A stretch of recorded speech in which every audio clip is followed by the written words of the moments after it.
운명적 사랑을 믿지 말아라. 혹시 우연히 만난 생면부지의 이성에게서 가슴이 갑자기 아릴 정도로 시려지는 느낌을 받아본 적이 있는가? 길거리에서 스쳐 지나가고 난 뒤에도 가슴이 두근거리는, 아니 가슴이 내려앉는 듯한 그런 느낌 말이다. 그런 느낌을 받았을 때 나는 이 세상 살기가 만만하지 않음을 깨달았다. 젠장, 단 하룻밤만이라도 함께 지낼 수 있다면 모든 걸 포기할 수도 있을 것 같은 그런 사람. 나의 의지와는 상관없이 흔들리고 마는 영혼. 이른바 필이 꽂히는 것이다. 사랑에 대해 내가 뭘 알겠냐마는 사람들은 그것을 사랑이라고 부르는 것 같으며 운명적 만남으로 찬미하는 것 같다. 스탠리 큐브릭 감독의 유작 아이즈 와일드 샷에서 그러한 감정은 현실을 위협하는 위험한 욕망으로 표현된다. 성공한 의사 빌 하퍼드와 그의 아름다운 아내 앨리스는 친구가 여는 크리스마스 파티에 참석한다. 그날 밤 두 사람은 각기 다른 이성으로부터 강한 성적 유혹을 받는다. 다음날 앨리스는 빌에게 숨겨왔던 비밀을 고백한다. 여름 휴가 때 우연히 한 해군 장교와 마주쳤는데 그에겐 너무나도 강한 성적 충동을 느껴 그와 하룻밤만 보낼 수 있다면 남편과 딸 모두를 포기할 수 있을 것만 같았다고 말이다. 영화는 우리의 두근거리는 마음 뒤편에 은밀히 숨어있는 것이 성적 욕구임을 적나라하게 보여준다. 그것을 우리는 본능이라고 부른다. 성욕을 일으키는 유전적 DNA가 우리에게 본능으로 있다는 말이다. 그 DNA의 역할은 종족 보존을 위한 교미 충동을 일으키는 것이며 이 유전자로 인하여 수컷은 자기의 씨를 수많은 암컷에게 뿌리려고 하고 암컷은 우성인자를 받으려는 목적에서 더 나은 수컷을 선택하게 된다. 고귀한 사람의 감정을 프로이드도 아닌데 어떻게 그렇게 성적 본능으로만 조명할 수 있느냐고? 당신이 아무리 플라토닉 러브의 신봉자라 할지라도 어떤 이성을 좋아한다면 그 사실 자체가 이미 성적 본능을 의미한다. 즉 우리가 누군가에게 첫눈에 반하게 되는 것이 실은 자신도 인지하지 못하는 성적 DNA가 가져온 은밀한 충동이다.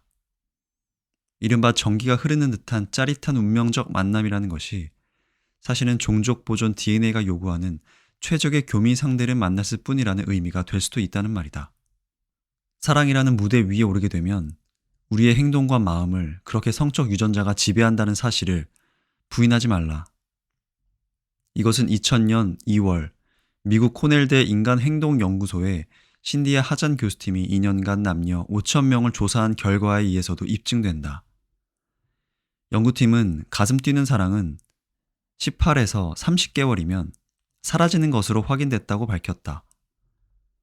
사랑의 감정은 뇌의 화학 작용이며 남녀가 만나 2년 정도 지나면 대뇌에 항체가 생겨 더 이상 사랑의 화학 물질이 생성되지 않는다.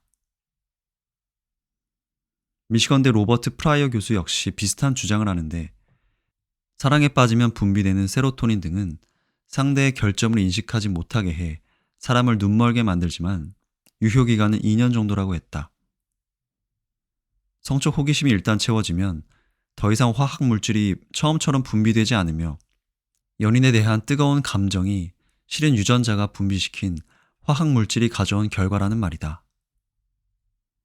본능에 의해 지배되어 시작되는 사랑은 그 원시적 속성으로 인하여 우선은 외모 같은 육체적 조건에 의해 영향을 받는다. 첫눈에 반하거나 첫인상이 좋아서 호감을 느끼게 된다는 말이다. 그러나 사랑은 그런 첫 단추 하나로 계속 유지되는 것이 아니다. 본능에 의해 그렇게 지배된 사랑은 그 원시적 속성으로 인해 결코 오래갈 수가 없다. 칠순이 다 된 영원한 음악의 여왕 엘리자베스 테일러는 8번의 결혼과 17번에 걸친 연애 행각으로 유명하다. 그녀는 매번 결혼을 할 때마다 이제야 내 진정한 사랑을 찾았어요 라고 말하곤 했지만 그 사랑은 모두 깨져버렸다. 왜 그렇게 됐을까? 본능에 의해 지배된 만남을 진정한 사랑으로 믿었기 때문 아닐까? 수많은 나라들에서 신혼부부 3쌍 중 1쌍 이상이 이혼을 하는 이유도 본능에 의해 치장된 감정을 진정한 사랑으로 오해하고 결혼에 이르렀기 때문이다. 결혼 생활을 유지하고 있는 부부들이라 할지라도 상당수는 이미 마음이 식어버린 채 살아간다. 국정홍보처가 전국 20세 이상 남녀 4,500명을 대상으로 실시한 한국인의 의식, 가치관 설문조사 결과에 따르면 다시 태어나면 현 배우자와 결혼할 의향이 없다고 응답한 사람이 47.8%나 됐다. 두 쌍 중 한 쌍은 이미 깨져 있다는 말이다. 기억하라. 왕자와 공주는 만나자마자 서로를 사랑하게 되어 결혼했고 행복하게 평생을 같이 보냈대요. 라는 식의 동화들은 적어도 절반은 거짓이므로 만나자마자 운명적으로 빠져버리는 사랑은 기대하지도 말고 믿지도 말아라. 운명적 만남의 두근거림은 사랑이 아니라 본능적 DNA가 화학 물질을 분비시켜 당신도 모르게 나타나는 원시적 느낌에 지나지 않는다. 이성과의 만남에서 누구나 외모 혹은 첫인상의 호감을 느껴야 관계를 열어갈 수 있지만 그것이 지속시켜주는 사랑의 기간은 길지 않다. 순간적으로 불붙기 시작한 뜨거운 사랑이 끝까지 지속되는 예는 대부분 그 사랑이 시작된 지 얼마 되지도 않은 시간에 영화 타이타닉에서처럼 죽음이나 사회적 굴레로 인해 헤어져야 하는 경우에서 주로 나타난다. 즉 사랑의 시간이 지극히 한정돼 있는 경우에 발생하는 것이지 두 사람의 관계가 지속되면서 성적 본능이 이미 충족된 상태가 되면 결과가 다르게 나타날 가능성이 높다는 말이다. 진정한 인간의 사랑은 육체적 조건에 집착하는 유전적 본능의 지배에서 한 단계 뛰어넘는다. 그 사랑은 상대방의 인격, 개성, 취미, 습관, 지성, 능력, 가치관 등등의 내면 세계에 매력을 느껴야 유지될 수 있다. 시작은 육체적 매력에 사로잡혀 시작되어도 내면의 뒷받침이 없다면 곧 사라질 거품이 된다. 때문에 사랑의 순서를 말한다면 이성의 교류부터 시작되고 그것이 감성으로, 다시 감성이 감정으로, 그리고 그 감정이 본능으로 연결되어야 한다. 결론. 남자는 자신이 어떤 여자를 만지고 싶고 애무하고 싶고 그 여자와 섹스하고 싶다고 해서 그 여자를 자신이 진정으로 사랑하고 있다고 섣불리 착각하지 말 것. 여자는 남자와 섹스를 할 때 느끼는 포근함이나 따스함 등을 자신이 그 남자를 사랑하는 증거로 100% 과신하지 말 것.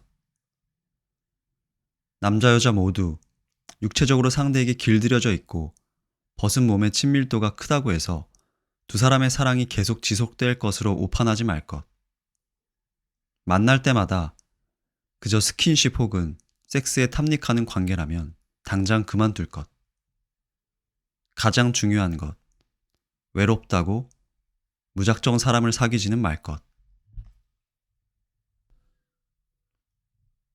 자, 이 부분 역시 내용이 진짜 직설적이고 현실적이지 않나요? 저 역시 결혼한 지 이제 3년이 되어가는 유부남인데요.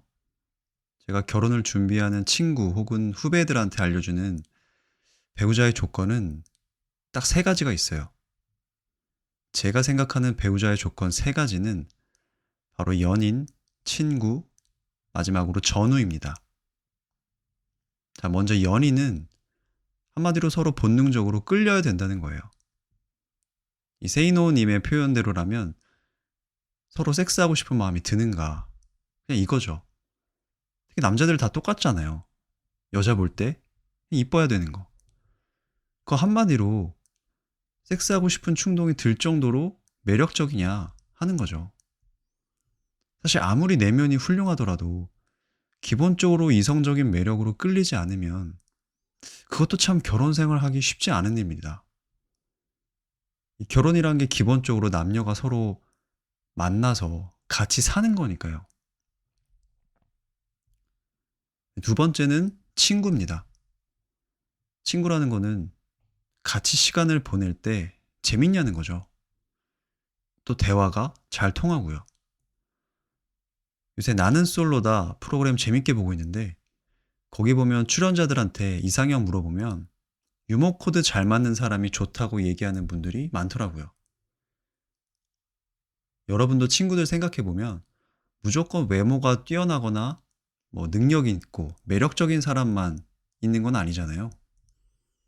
나와 다른 부분에서는 완전히 다른데 그냥 같이 있으면 재밌고 편한 사람이 있죠. 그런 사람이 친구로 오래 남잖아요. 배우자도 그런 부분에서 같이 있으면 그냥 편하고 재밌게 시간 보낼 수 있는 사람이 중요한 것 같아요. 마지막은 바로 전우입니다. 전우. 남자분들 군대 갔다 오시면 다 이거 느낌 알죠? 고향도 다르고 살아온 환경, 성격 다 다른데 동일한 목표를 위해서 함께 개고생하면 전우가 됩니다. 저는 이 부분이 되게 중요하다고 생각해요, 개인적으로. 그러니까 결혼하려는 많은 사람들이 이성적으로 매력도 있고 친구처럼 재밌고 편한 배우자들을 많이 만나지만 이 전우라는 측면은 잘 고려하지 않는 것 같아요. 우리가 결혼해서 앞으로 이런 삶을 살 거고 그러려면 우리가 지금 이런 게 필요하고 또 그래서 이런 거는 아껴야 된다.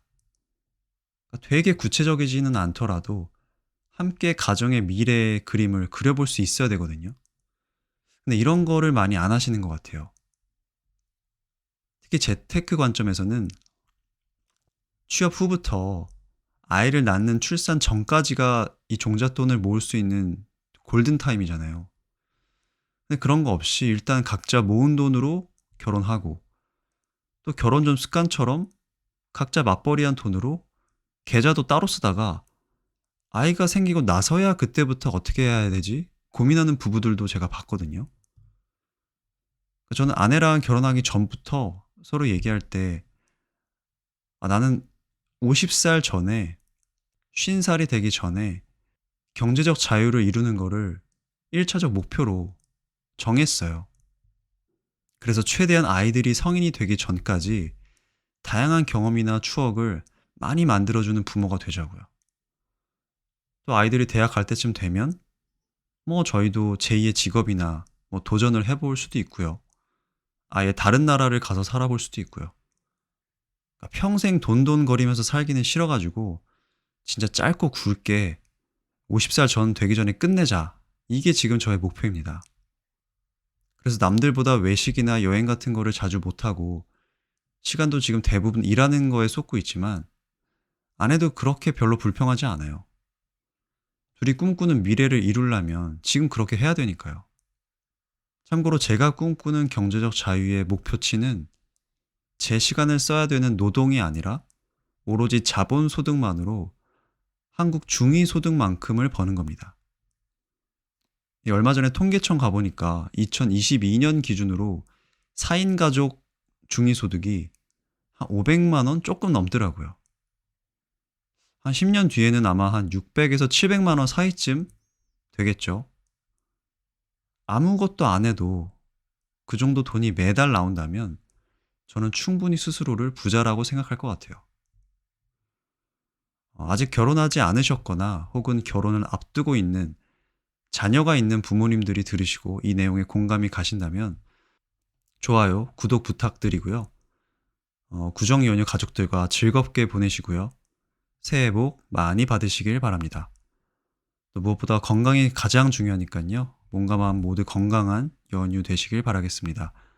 밀레니얼 책방이었습니다. 감사합니다.